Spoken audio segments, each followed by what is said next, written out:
Di bawah sebuah bandar yang sunyi di Iran, terdapat terowong-terowong yang dibina untuk satu sebab yang jelas, iaitu menyelamatkan seluruh komuniti apabila ada musuh yang bakal datang. Inilah bandar bawah tanah Nushabad yang juga dikenali sebagai UI. Ia terletak berhampiran dengan Kashan di wilayah Isfahan. Di permukaan hanya rumah-rumah biasa dan lorong-lorong sempit yang dapat dilihat. Tetapi di bawahnya terdapat bilik-bilik yang saling bersambung. Perigi, tangga, saluran pengudaraan dan laluan-laluan yang sempit. Menurut laman web pelancongan rasmi Iran, kompleks bawah tanah ini mempunyai 3 tingkat dan ia dibina untuk tujuan ketenteraan dan pertahanan. Bahagian bagi kompleks ini terletak kira-kira 4 hingga 18 meter di bawah tanah. Dipercayai pembinaannya bermula pada zaman Sasanian, lebih 1,500 tahun yang lalu. Ia terus digunakan dan diperluaskan pada zaman-zaman berikutnya, terutamanya ketika berlaku serangan dan peperangan. Terdapat bukti bahawa ia juga pernah menjadi tempat persembunyian semasa serangan Mongolia. Sebenarnya, ia bukanlah sebuah bandar tetap yang didiami oleh ribuan orang setiap hari. Sebaliknya, ia adalah sebuah tempat perlindungan kecemasan yang besar apabila musuh dikesan dari jauh. Penduduk boleh masuk melalui pintu masuk rahsia yang terletak di dalam rumah, masjid, perigi dan bahagian lain di bandar. Selepas mereka masuk, mereka akan menutup dan menyembunyikan pintu masuk supaya musuh tidak dapat melihatnya. Terowong-terowong itu memang sempit dan berliku-liku. Di beberapa bahagian, orang yang melalui terowong perlu membungkuk. Disebabkan ini, musuh akan sukar untuk berlari, menggunakan senjata panjang atau masuk secara beramai-ramai. Penduduk tempatan pula sangat arif tentang setiap seliku. Terdapat lubang dan penurunan mendadak di beberapa laluan yang boleh melambatkan sesiapa saja yang tidak biasa dengan kawasan itu. Setiap bilik juga tidak digunakan untuk tujuan yang sama. Terdapat kawasan untuk tidur sementara, menyimpan makanan, menyimpan air dan tempat duduk untuk keluarga yang menunggu bahaya di permukaan berlalu. Terdapat juga cerut di dinding untuk meletakkan lampu minyak dan barang-barang kecil. Tetapi bahagian yang paling penting ialah udara. Apabila ramai orang berhimpit-himpit di bawah tanah, udara segar akan cepat habis. Asap dari lampu juga boleh terkumpul. Jadi, para pembina membuat saluran menegak yang dihubungkan ke pelbagai tingkat. Udara akan melalui saluran ini dari permukaan. Telaga dan laluan yang saling bersambung juga membantu udara sampai ke bilik-bilik yang lebih dalam. Kompleks ini juga mempunyai sistem airnya sendiri. Pada tahun 2019, dilaporkan penemuan rangkaian bekalan air purba di dalam Nushabad. Ini penting kerana orang boleh tinggal di bawah tanah selama beberapa hari sementara menunggu bahaya itu hilang. Tanah di kawasan itu kukuh dan boleh diukir untuk membuat bilik serta terowong. Namun, setiap penggalian perlu dilakukan dengan berhati-hati. Jika terlalu banyak tanah yang dikeluarkan, siling boleh runtuh. Sebab itu mereka meninggalkan dinding dan sokongan yang tebal di antara bilik-bilik. Keseluruhan kompleks ini juga tidak dibina serentak. Ia bermula dengan tempat persembunyian yang lebih kecil. Apabila generasi demi generasi berlalu, terowong, bilik, perigi dan pintu masuk rahsia semakin bertambah. Disebabkan ini, terbentuklah sebuah tempat perlindungan yang luas betul-betul di bawah rumah-rumah. Di atas, musuh boleh memasuki dan menawan bandar tersebut. Tetapi di bawah, ada dunia tersendiri yang hanya diketahui oleh penduduk tempatan.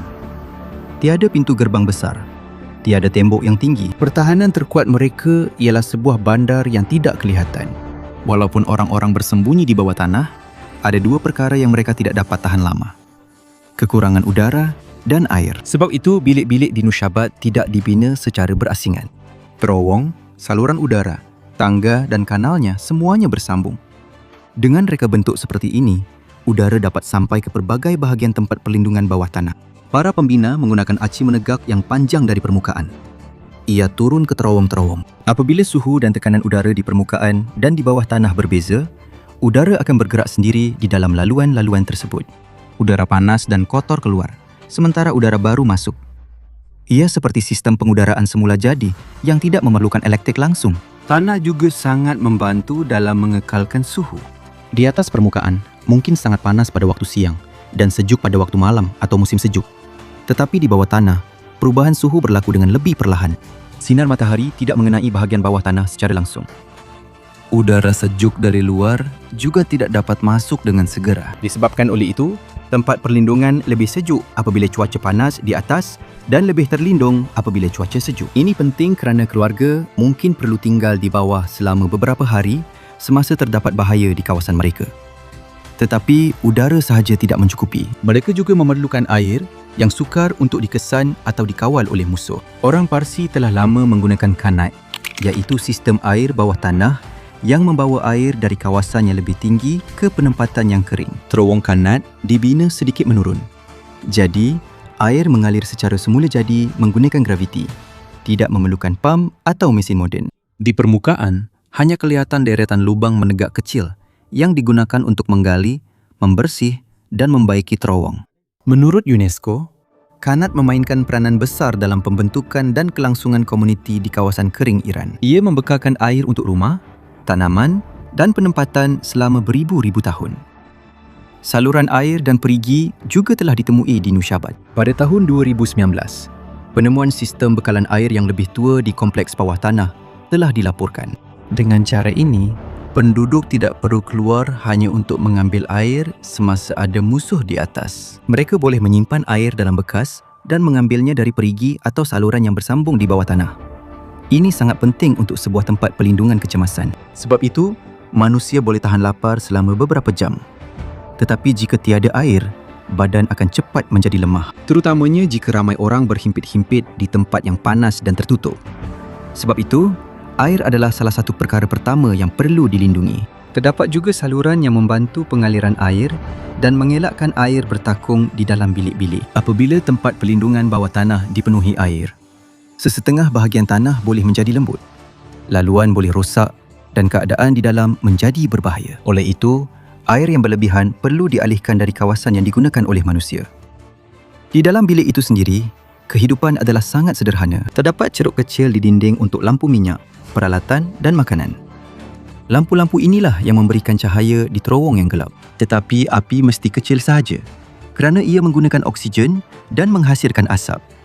Oleh itu, saluran udara di atas dan aliran udara yang baik di dalam terowong sangat penting. Bilik-bilik juga lebih sejuk berbanding di atas permukaan. Oleh itu, sesetengah makanan boleh tahan lebih lama. Keluarga boleh membawa roti, bijirin, kurma, kacang dan daging kering dan makanan lain yang tidak mudah rosak. Makanan yang boleh dimakan tanpa perlu dimasak lama adalah lebih praktikal. Apabila api terlalu besar, lebih banyak asap perlu dikeluarkan. Ia juga boleh menambah haba di dalam bilik yang sempit. Hidup di bawah tanah tidak selesa. Tiada cahaya matahari, ruang terhad, lantai sejuk dan keras. Dan apabila ramai orang berkumpul bersama, tempat itu cepat menjadi kotor. Oleh itu, pemisahan air, makanan, tempat tidur dan kawasan pembuangan najis perlu diuruskan dengan baik. Tiada bukti kukuh yang menunjukkan terdapat sistem pembetungan moden di Nushabat. Namun, penduduk pasti mempunyai cara untuk menjauhkan najis daripada air minuman dan tempat tinggal. Mereka mungkin menggunakan lubang berasingan, bekas atau bahagian terowong yang lebih jauh. Bukan sahaja kelaparan atau dahaga yang menjadi musuh di bawah tanah. Ketakutan adalah lebih sukar dihadapi. Semasa keluarga-keluarga bersembunyi, mereka mungkin mendengar bunyi tapak kaki, kuda, jeritan dan pergerakan musuh di atas. Semua orang perlu kekal diam. Tangisan kuat, jeritan atau bunyi bising dari terowong boleh sampai ke pintu masuk, perigi atau saluran udara. Sebab itu, disiplin sangat penting. Kanak-kanak dan orang tua boleh dibawa dahulu ke bilik yang lebih dalam. Mereka yang mampu melawan boleh kekal berhampiran laluan dan pintu masuk. Semua pintu masuk juga tidak diletakkan di satu tempat saja. Ada pintu masuk yang dihubungkan ke rumah dan bahagian penting lain dalam penempatan. Terdapat juga laluan yang boleh diakses dari perigi dan kawasan awam. Jika ada bahaya yang mendekat, penduduk boleh masuk melalui pintu masuk yang paling hampir. Tidak perlu lagi seluruh penduduk berkumpul di satu pintu gerbang di mana mereka mudah dilihat atau dihalang. Sebaik saja mereka masuk, bukaan itu boleh ditutup dengan kayu, tanah, batu atau barang-barang biasa di rumah. Pada pandangan musuh, hanya rumah biasa atau perigi yang akan kelihatan. Di bawahnya, ratusan orang boleh melalui laluan ini menuju ke bahagian pelindungan yang lebih selamat. Terdapat terowong yang sempit dan berliku yang juga dijadikan sebahagian daripada pertahanan. Apabila musuh melalui terowong ini, Mereka tidak akan dapat melihat apa yang ada di sebalik selekoh yang seterusnya. Dia juga tidak boleh berlari laju kerana dia perlu membongkok dan bergerak perlahan-lahan ke hadapan. Di beberapa bahagian, terdapat lubang yang dalam yang boleh ditutup untuk menjadi perangkap bagi sesiapa yang tidak biasa dengan laluan tersebut. Namun begitu, nusyabat tidak hanya digunakan pada satu zaman sahaja. Bahagian pertamanya bermula pada zaman Sasanian. Selepas itu, ia terus dibaiki dan diperluaskan apabila pemerintah dan musuh di Iran berubah. Setiap ancaman baru memberikan alasan untuk menambah terowong, memperdalam bilik-bilik dan mengukuhkan laluan-laluan. Tetapi tiada bukti jelas bahawa seluruh penduduk bersembunyi di sini semasa penaklukan Arab pada abad ke-7. Tiada juga catatan tentang askar-askar yang berjalan di rumah-rumah kosong, sementara semua penduduk berada di bawah tanah. Sudah pasti kompleks bawah tanah ini dibina sebagai tempat persembunyian yang selamun semasa serangan. Lokasi nusyabat telah membantu pertumbuhannya. Ia terletak berhampiran dengan laluan lama yang sering dilalui oleh para pedagang, pengembara, askar dan penakluk. Apabila berlaku peperangan di rantau ini, penempatan kecil mudah terjejas. Makanan dan haiwan boleh dicuri, rumah-rumah boleh dibakar dan penduduk boleh ditawan atau dijadikan hamba. Penduduk yang tidak sempat melarikan diri. Sebab itu, tempat perlindungan bawah tanah itu perlu sentiasa siap sedia. Bukan sahaja manusia yang dibawa ke bawah, makanan, air, barang-barang berharga dan beberapa peralatan yang diperlukan untuk memulakan semula selepas serangan juga perlu disembunyikan. Di bahagian yang telah digali, tembikar dan barang-barang lain dari pelbagai zaman telah ditemui. Ini menunjukkan bahawa kompleks ini tidak digunakan sekali saja. Ramai generasi telah kembali ke sini.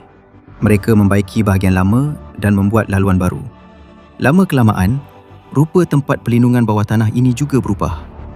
Ada terowong yang telah ditutup, ada dinding yang telah ditambah penyangga, ada laluan yang diperluaskan supaya lebih mudah untuk keluarga masuk, dan ada pintu masuk yang telah dipindahkan atau disembunyikan di dalam rumah-rumah baru.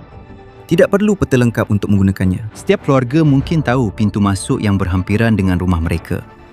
Dari situ, mereka akan mengikuti laluan keluarga ke bilik yang lebih dalam. Pengetahuan tentang laluan itu boleh diajarkan kepada anak-anak semasa mereka masih kecil. Mereka perlu tahu di mana untuk masuk, di mana untuk membelok dan di mana untuk berhenti jika ada bahaya. Persediaan seperti ini sangat penting semasa pencerobohan Mongol ke atas Iran pada abad ke-13. Tentera Mongol telah memusnahkan banyak bandar dan membunuh ramai orang semasa serangan mereka. Pada masa seperti ini, tempat perlindungan tersembunyi menjadi sangat penting. Terdapat laporan bahawa Nusyabat digunakan sebagai tempat perlindungan pada zaman Mongol. Namun, tidak diketahui berapa ramai orang yang bersembunyi di sini atau berapa lama mereka tinggal. Dan jika berlaku pertempuran secara langsung di dalam terowong, tidak semestinya orang perlu tinggal di sini selama berbulan-bulan. Tujuannya adalah untuk bertahan daripada bahagian paling berbahaya semasa serangan. Jika musuh hanya melalui dengan cepat, beberapa hari sahaja mungkin sudah mencukupi. Jika mereka kekal di bandar, penduduk perlu menunggu lebih lama di bawah tanah. Apabila keadaan sudah selamat, mereka akan keluar perlahan-lahan. Untuk melihat kerosakan, mungkin ada beberapa rumah yang telah musnah. Haiwan ternakan dan tanaman mereka mungkin sudah tiada. Tetapi orang-orang yang masih hidup akan membina semula komuniti mereka. Di sinilah keberkesanan Nusyabat terbukti. Ia tidak mampu menghalang tentera besar daripada menakluki permukaan. Apa yang dapat diselamatkan ialah orang-orang yang membentuk bandar itu. Selagi keluarga masih hidup, mereka mempunyai peluang untuk bermula semula. Kompleks bawah tanah itu terus digunakan untuk jangka masa yang panjang. Ada sumber yang mengatakan penggunaannya berlanjutan sehingga zaman Qadiar. Tetapi lama-kelamaan, keperluan terhadapnya semakin berkurangan. Jenis peperangan telah berubah, jalan-jalan dan penempatan juga telah berubah. Dan secara perlahan-lahan, menjadi semakin sukar untuk menyelenggara rangkaian bawah tanah yang sangat luas itu. Jika saluran pengudaraan tidak dibersihkan, ia boleh dipenuhi dengan habuk, tanah dan sampah. Jika pintu masuk dibiarkan, ia boleh tertimbus. Jika ada bahagian siling yang rosak, seluruh terowong boleh tertutup. Dan jika air masuk, air itu boleh membawa lumpur ke bilik yang lebih rendah. Wilayah ini kering hampir sepanjang tahun. Tetapi, hujan lebat secara tiba-tiba masih boleh berlaku. Apabila tanah yang keras dan kering tidak segera menyerap air, air itu akan mengalir dengan cepat ke kawasan yang lebih rendah. Ia boleh masuk ke dalam perigi lama, lubang dan liang menegak yang terbuka. Air itu membawa bersama pasir, lumpur, batu dan sampah dari permukaan. Apabila ini berlaku berulang kali, laluan-laluan itu perlahan-lahan akan tersumbat. Ada terowong yang menjadi terlalu berbahaya untuk dimasuki. Ada bilik yang kehilangan bekalan udara yang mencukupi. Dan ada pintu masuk yang akhirnya hilang di bawah bangunan-bangunan baru. Orang ramai juga tidak melupakan keseluruhan kompleks bawah tanah itu sekaligus. Lebih mungkin bahawa pengetahuan tentangnya hilang secara perlahan-lahan. Apabila satu pintu masuk tidak lagi digunakan, ia tidak lagi ditunjukkan kepada generasi seterusnya. Apabila rumah yang menempatkannya rosak, laluan itu mungkin akan tertimbus. Apabila rumah baru dibina di sini, bukaan lama mungkin akan ditutup tanpa pengetahuan pemilik baru ke mana ia menuju. Selama bertahun-tahun, pengetahuan bertahan hidup yang dahulunya penting, kini hanya menjadi sebahagian daripada cerita-cerita. Mungkin ada penduduk yang tahu bahawa terdapat bilik-bilik lama di bawah beberapa rumah. Tetapi mereka tidak tahu sejauh mana luasnya sambungan bilik-bilik itu. Bagi sesetengah orang, mereka hanya menganggapnya sebagai ruang bawah tanah biasa, perigi lama atau kawasan simpanan kecil di bawah. Mereka tidak menyangka bahawa semua ini sebenarnya bersambung dengan rangkaian yang lebih besar. Jadi apabila terowong-terowong itu ditemui semula pada awal tahun 2000-an, Nusyabat itu sendiri bukanlah tempat yang baru. Penemuan baharu ialah saiz sebenar dan hubungan antara laluan bawah tanah tersebut. Terdapat pelbagai cerita mengenai tahun sebenar penemuan itu. Ada sumber yang mengatakan ia ditemui pada tahun 2002, 2004 atau 2006 ketika seorang penduduk sedang menggali perigi atau longkang kumbahan. Apa yang jelas, secara tidak sengaja, seorang penduduk tempatan telah membuka sebahagian daripada kompleks bawah tanah itu semasa dia sedang menggali di hartanahnya. Dari situ, penggalian arkeologi yang lebih teratur pun bermula. Pada musim-musim awal penggalian, kira-kira 500 meter persegi kompleks itu telah dibersihkan dan dikaji. Telah ditemui lapisan-lapisan bertindih, tangga-tangga sempit, selekoh buta, laluan pertahanan dan batu-batu yang digunakan untuk menutup beberapa laluan. Penggalian juga menunjukkan bahawa masih banyak bahagian yang tersembunyi di bawah bandar moden. Sukar untuk digali sepenuhnya kerana terdapat rumah, jalan, masjid dan bangunan lain di atasnya.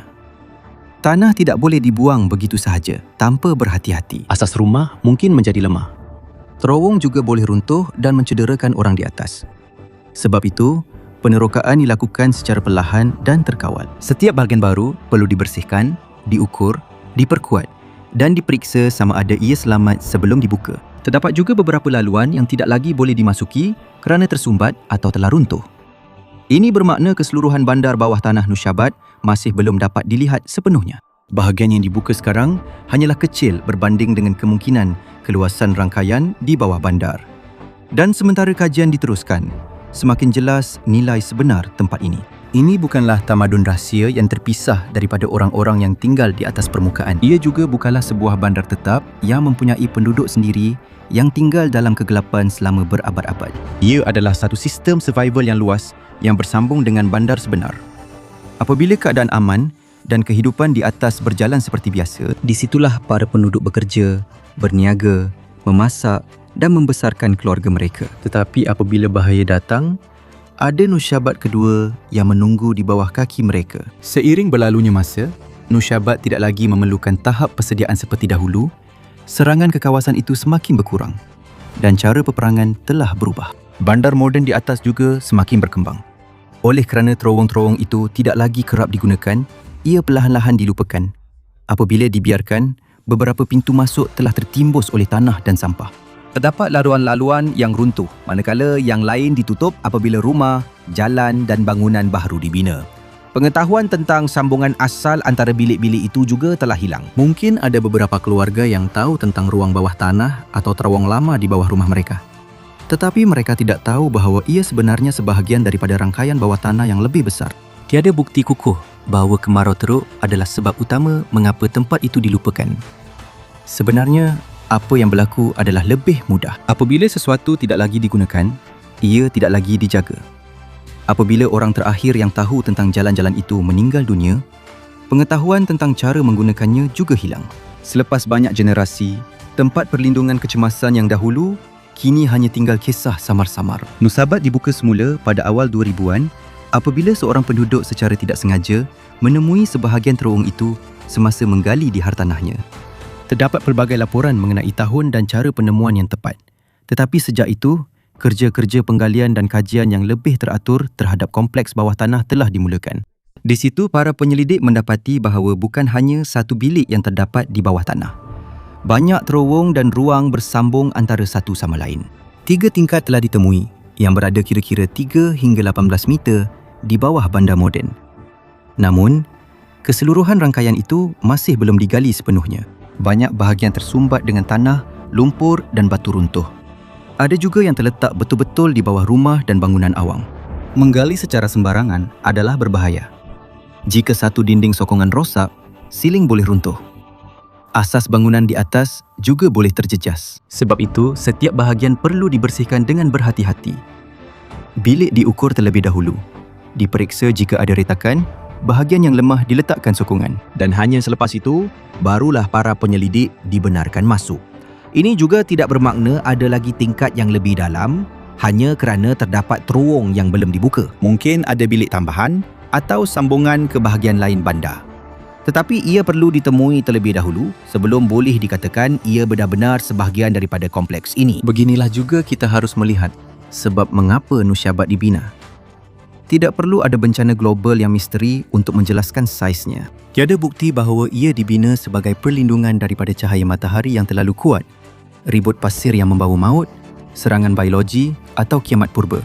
Ia juga tidak dibina sebagai pusat kuarantin terhadap penyakit yang merebak di sepanjang Jalan Sutera. Kegunaan yang paling jelas adalah sebagai pertahanan. Selama berabad-abad, Iran Tengah telah melalui serangan, peperangan dan pertukaran pemerintah. Rumah-rumah biasa dan tembok rendah mudah ditembusi oleh pasukan yang lebih besar. Oleh itu, penduduk membina tempat yang sukar untuk dikesan. Kedalaman Nusyabat tidak terlalu dalam untuk tujuan itu. Semakin dalam bilik itu, semakin sukar untuk mendengar bunyi dari dalam. Ia juga lebih sukar untuk dicapai dari permukaan. Tahap-tahap yang berasingan memberikan pelindungan tambahan. Jika satu bahagian ditemui, laluan ke bahagian seterusnya masih boleh ditutup. Semua terowong juga tidak dibina serentak. Ia bermula sebagai tempat pelindungan yang lebih kecil pada zaman Sasaniah. Apabila ia terus digunakan, bilik-bilik baru, laluan dan ciri-ciri pertahanan telah ditambah. Jadi, Nusyabat berkembang bukan kerana orang ramai bersedia menghadapi satu bencana besar. Ia berkembang kerana mereka berulang kali memerlukan jenis pelindungan yang sama. Apabila ruang tidak mencukupi, mereka menambahkannya. Apabila terdapat terowong yang mudah dimasuki, mereka mengubah laluannya. Apabila ada rumah baru di atas, mereka boleh membuat pintu masuk baru di bawahnya. Selama beberapa generasi, keseluruhan sistem menjadi lebih luas dan lebih rumit. Tempat ini juga tidak dibina untuk didiami selama-lamanya. Ada air, udara, kawasan simpanan dan tempat untuk tidur sementara. Tetapi ia tidak mempunyai cahaya yang mencukupi, ruang, makanan dan sanitasi untuk kehidupan normal selama berbulan-bulan atau bertahun-tahun. Tempat perlindungan bawah tanah adalah untuk kecemasan. Apabila musuh datang, penduduk akan masuk ke dalam. Apabila keadaan sudah selamat, mereka akan kembali ke permukaan. Mereka masih bercucuk tanam, memelihara haiwan, berniaga dan hidup bersama keluarga mereka di sana. Nusyabat bukanlah pengganti bandar di permukaan. Ia adalah bahagian tersembunyi bandar yang hanya digunakan apabila diperlukan. Pada masa ini, terdapat bahagian kompleks bawah tanah yang telah dibuka untuk para pelawat. Tetapi hanya bahagian tertentu sahaja yang boleh dimasuki kerana kajian dan pelindungan tapak masih dijalankan. Bukan mudah untuk menjaga sebuah struktur purba yang terletak di bawah komuniti moden. Pertambahan pelawat boleh menambah kelembapan dan karbon dioksida dalam bilik-bilik tersebut. Bahagian tanah yang lembut juga boleh rosak jika disentuh atau dipijak. Pembinaan di atas juga perlu diawasi. Bangunan berat, paip, saliran dan kerja-kerja penggalian boleh memberi kesan kepada terowong lama yang belum ditemui. Jadi, kerja penyelidik bukan sekadar penggalian sahaja. Mereka juga perlu membuat peta laluan, mengukuhkan bahagian yang lemah dan memastikan keselamatan penduduk yang tinggal di atasnya. Dengan setiap terowong baru yang dibuka, kita semakin mengenali orang-orang yang membinanya. Mereka bukanlah raja atau jeneral terkenal. Kebanyakan daripada mereka adalah penduduk biasa, petani, tukang, peniaga dan ibu bapa yang ingin melindungi keluarga mereka. Mereka tidak mempunyai komputer moden, gerudi elektrik atau mesin pembinaan yang besar. Mereka menggunakan alat yang ringkas dan tenaga sendiri untuk menggali di bawah rumah mereka. Mereka tidak mampu mengawal tentera yang datang ke kawasan mereka, tetapi mereka mampu mengawal sama ada musuh dapat melihat mereka atau tidak. Itulah sebabnya Nushabat begitu unik. Ia tidak mengalahkan penjajah dalam satu pertempuran besar. Ia menghapuskan sasaran utama serangan itu sendiri. Di atas permukaan, rumah, tanaman dan harta benda mungkin dapat dirampas. Tetapi di bawah tanah, komuniti itu tetap hidup dan mampu kembali serta memulakan semula. Kini, terowong-terowong itu kembali sunyi. Tiada lagi keluarga yang bersembunyi di bilik-bilik gelap. Tiada lagi pengawal yang menunggu di lorong-lorong sempit. Namun kesan ribuan jam perjuangan masih kekal di dinding-dinding itu. Setiap tangga, lubang dan selekor dibina kerana ada orang-orang yang enggan menyerah kepada bahaya. Dan itulah nilai sebenar Nushabat. Ia bukan bukti kepada satu tamadun maju yang telah hilang.